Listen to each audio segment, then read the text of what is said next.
Hey everyone, Jody Avergan here. On Sundays over the course of the summer, July and August, we're going to be bringing you some of our favorite episodes from the archives. You're still going to get brand new episodes on Tuesdays and Thursdays, but we're giving ourselves a little bit of a break on Sundays, running a previous episode. It's still from around the same date, so it will still hook in that way. But look, we've done about 450 of these. There's a good chance you haven't heard this one or haven't heard it in a while and might want to re-listen. So here we go with a Sunday favorite from the archives. Hello and welcome to This Day in Esoteric Political History from Radiotopia. My name is Jody Avergan. This day, July 10th, 1844, troops withdraw from Philadelphia following riots, the second in a series of riots over the previous few months. These riots had left 15 dead and about 50 people injured. They'd kind of popped up in the wake of the Independence Day celebrations a week earlier, around July 4th, and the violence and tension was wrapped up in some of those questions about Americanism, immigration, patriotism, religion. As we'll discuss, this is part of a moment when Nativism is springing back up along many of those lines. The violence itself, thousands of troops in the streets, guns and cannon fire on both sides. As I said, dozens wounded and killed. So here to discuss Nativism, the riots in Philadelphia, the summer of 1844 are, as always, Nicole Hemmer of Columbia and Kellie Carter-Jackson of Wellesley. Hello there. Hello, Jody. Hey there. So before we get to Philadelphia and this moment, I just wanted to say, I happen to be looking at the episodes we're doing, and I sometimes try and notice patterns in sort of dates and so forth. And the next three episodes, including this one that we're doing, are all in the 1840s, 1850s. I feel like we've done that era a fair amount lately. And, I think listeners know we don't really we jump around on purpose. We try and mix it up. We don't really try and have these runs. They just sort of happen coincidentally. But, when we first started this podcast, I kind of had it in the back of my head. I was like, how many 1968 episodes can we do? Just go back to that over and over and over, because that just felt so resonant in 2020 and so forth. And, maybe this is a coincidence, but I'm curious if you have thoughts about why, even subconsciously in this moment, maybe we're leaning towards the middle of the 19th century. And what is that? Does that say anything? I think it says a lot. I mean, when I think about the 19th century, especially the antebellum period, there are so many incidences, and when the Civil War could have happened earlier. Mm-hmm. There's so, not to say that the Civil War was inevitable, but there's so many points in U.S. history in which the division feels so strong and so intense that the country could just explode. You see that in the 1820s and 30s and 40s and 50s. And then, of course, it happens in 1861. But those same political tensions, those hard lines of North and South, or what we might coin today as just red and blue, feels very disturbing, to say the least. That's right. That sense around the 1840s and 1850s of increased violence, of sectional division, of things like Bleeding Kansas and the mini war that's breaking out in the Kansas Territory, the Fugitive Slave Act, which has been at the top of a lot of people's minds in recent weeks. That a lot of the same divisions and techniques for asserting different visions of what America should be are coming up again in our current moment. So I think that's part of the draw. Yeah, and I think it's divisions, but also, fracturing. And it feels like, oh gosh, we're having fights. Obviously, in this era, slavery is the big defining question and fight. But, it's also we're just having fights on every front, and they feel related, but they also just feel like an outlet in some way. And that's sort of, when I look at some of these stories, including the one we're going to do today, that's a little bit of what feels resonant. And of course, then, that's, as you were saying, Kellie, that slow march full of all these key inflection points, slow march towards true division and infighting and civil war. Mm-hmm. And I think, you really, surprisingly enough, you see this a lot in Philadelphia.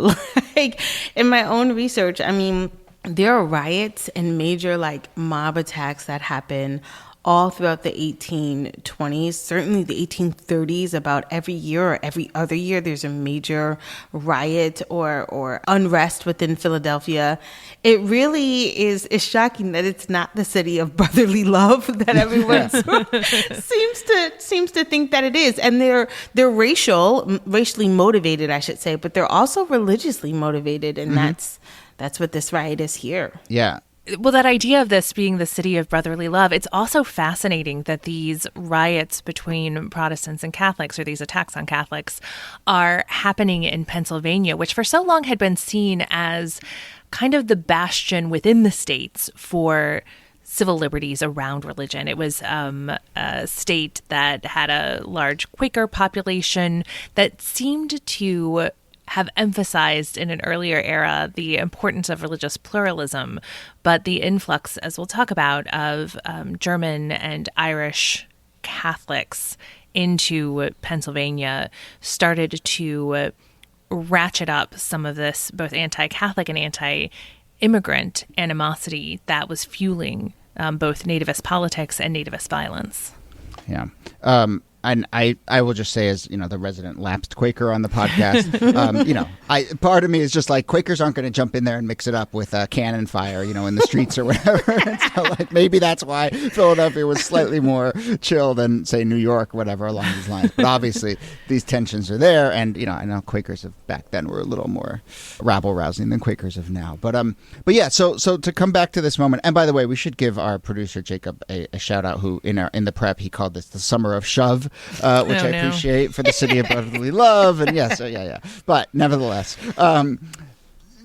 Kellie, I do. Obviously, there's a racial component here, and as you pointed out, Philadelphia had race riots for a number of years into this moment. But to try and draw the battle lines of this particular riot, there's Protestants and Catholics. We have immigrants and nativists, that largely scan along those lines as well. And this really does seem to be a moment where nativism, it's a cycle, right? Every 50 years or so, nativism is the new thing. And this seems like a real kickoff to that particular moment. So, maybe can we take a crack at defining what nativism was in the 1840s and how it starts to rear its head along these lines? Yeah, so there is a big influx of Irish and German immigrants that come to the country, and they're coming to Boston, to New York, and to Philadelphia as well. And part of the tension outside of economic, because of course, whenever you get an influx of immigration or immigrants, you have competition for jobs. But there was real fear about how they would impact the culture. And so when people started thinking about their children and their children going to school with Irish and German immigrants, and there was a real battle about whether the Bible would be taught or not in schools. And I know this seems like something that we've heard debated before, but 100 years earlier, there's real fear about Catholics and being influenced by the Pope, and that the Pope would try to control these schools, that they would remove the Bible from the schools. And, at this point, this is sort of the tail end of the Second Great Awakening, but religion is front and foremost one of the greatest, I would say, contributors to American education. The Bible is everywhere. It's taught in every school. It's an integral part of people's understanding of themselves and their own citizenship. And so to see German and Irish immigrants and have this fear that they might destabilize those ideas or those principles put a lot of people on edge. That's right. The anti-Catholic animus in the 19th century is worth talking about a little bit more, just because I think for a lot of people it feels a little alien today, because those aren't the same kinds of divisions that we have in the United States when it comes to religion in our contemporary sphere. But Kellie mentioned the Pope controlling Catholics, and this was a sentiment that would continue all the way through to when John Kennedy ran for president, and there were claims that he was being controlled by the Pope as the first Catholic president. But this idea that Catholics were fundamentally anti-democratic, that they were controlled from Rome, and that they were going to sort of take over the United States, that it was both a religious and a political anti-Catholicism that was so deeply rooted. It was one of the main religious prejudices in the United States in the the 19th century. And as you see, it leads to violence, and it leads to these nativist politics, which will become pretty deeply rooted in the U.S. And it continues, too. This is not, I mean, we see the beginnings of this, but even in the 20th century, those impulses are very much there, even among the Klan. Like, the Klan's major reason for growth is anti-Catholicism. I think we've talked about that before, but it's something that is a through line all throughout the 20th century as well. This is a bit of an aside to where we are right now, but, obviously, like, we're having this big conversation about originalism and the founding fathers and so forth. And, and I think conservatives and the Supreme Court wrapping themselves in this notion of the founding fathers. And I think I saw some tweet by someone who said, if the founding fathers showed up today, of all the things they noticed, the very first one they would notice was they'd be like, what the fuck are all these Catholics doing on the Supreme Court? So it's like, so yes, things have changed. And not only so many of the big fears in the 19th century, and one of the reasons you get increasingly a doctrine of separation of church and state when it comes to education is this fear that Catholics are going to take over the schools and they're going to start indoctrinating children in Catholicism, and the schools need to be protected from religion. And obviously we're at a moment where that is not controlling doctrine in the Supreme Court anymore. Okay, let's go back to these riots. We have laid out the sort of basic divisions here between the immigrant groups, Catholic groups, and the nativists who, are claiming we're direct descendants of people from the original 13 colonies. It is sparked by a notion of, will the Bible be in schools? Which version of the Bible will get taught in schools? How much will, Catholics infiltrate school teaching?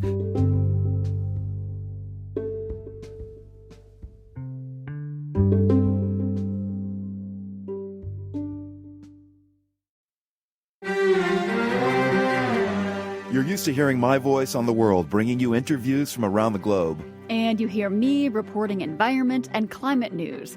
I'm Carolyn Beeler. And I'm Marco Werman. We're now with you hosting the world together. More global journalism with a fresh new sound. Listen to The World on your local public radio station and wherever you find your podcasts.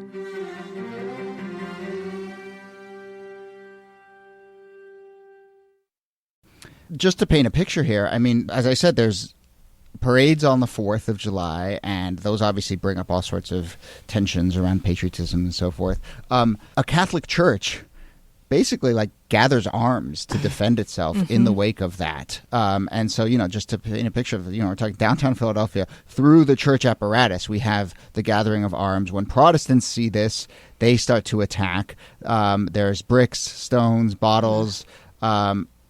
There is reports of cannons. One of these groups had a cannon, and the other group grabs the cannon, and so there's cannons flying back and forth. Cannons everywhere.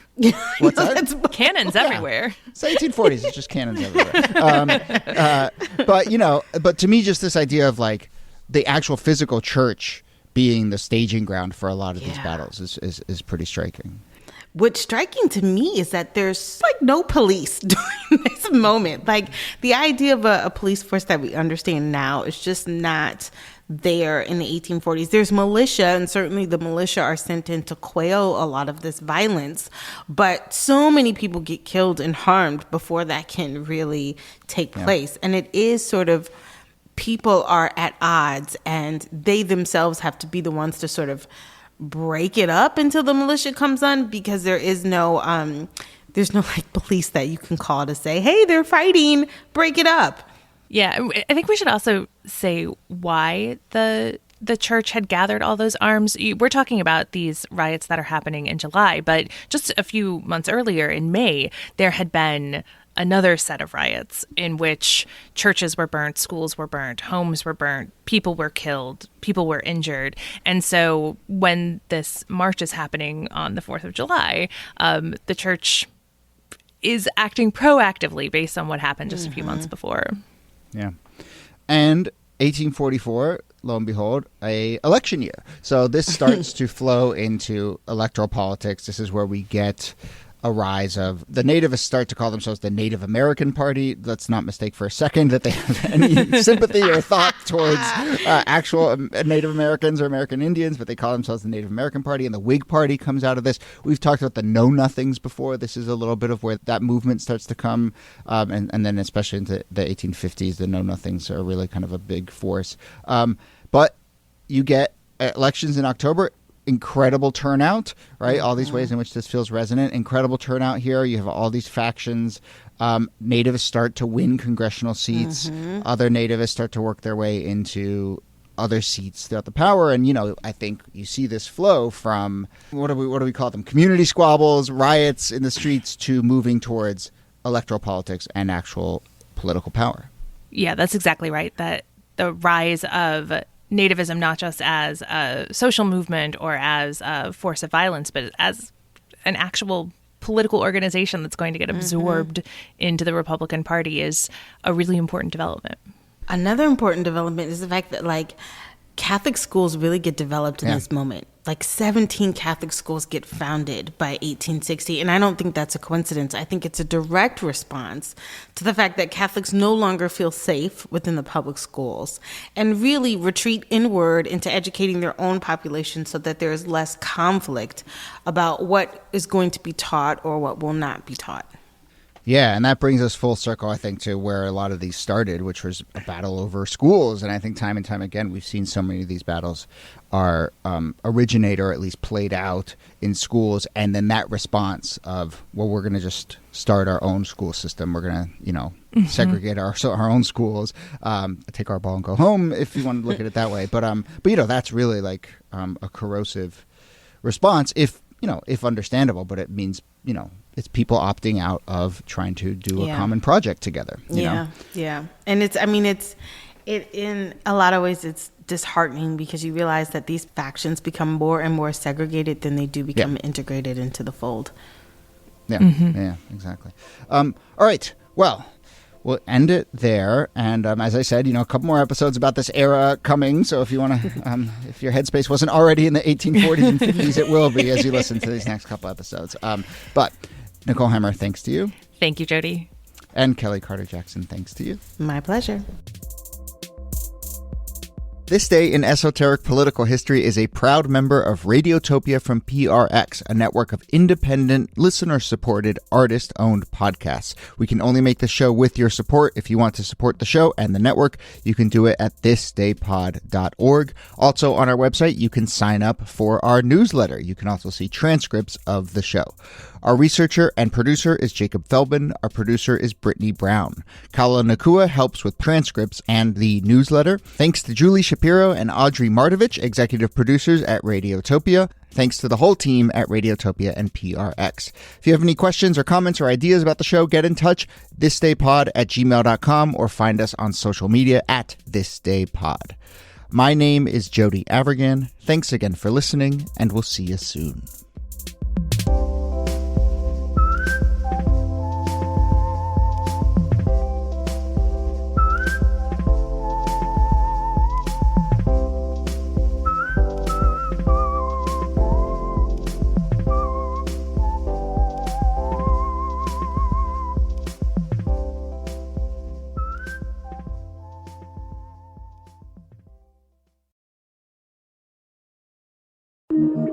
Radiotopia.